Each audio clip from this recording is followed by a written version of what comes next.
Dragi veseljaki. In še dražje veseljakinje.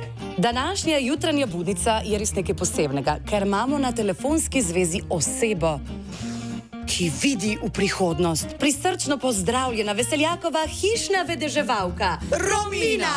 Torej, Romina, dajte nam povedati, prosim, kaj v prihodnosti čaka našo prikupno prelepo Ajdi? Maj sem na trnih. Kaj jo čaka? Ajda, za tebe berem iz cementa. Sem ga že včeraj zamesala popoldne. Ja. Vidim, da nikoli ne boš zdihala na skrge. Tako da, če boš v vodi, ne dihaj, ker se boš utopila. Pa prstov na roki boš imela na vsaki po 5, razen če boš šla delat na žago. Pol ti ne morem garantirati, da si boš lahko še s kazalcem vrtala po nosu. Kar se pa ljubezni tiče. Ja. Ljubezen bo.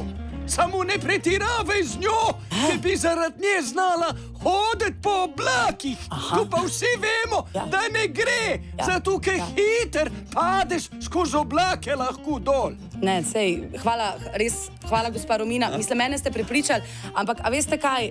Mal me skrbi za mojega Lovrota. Kakšna usoda pa njega čaka? Mene to skrbi.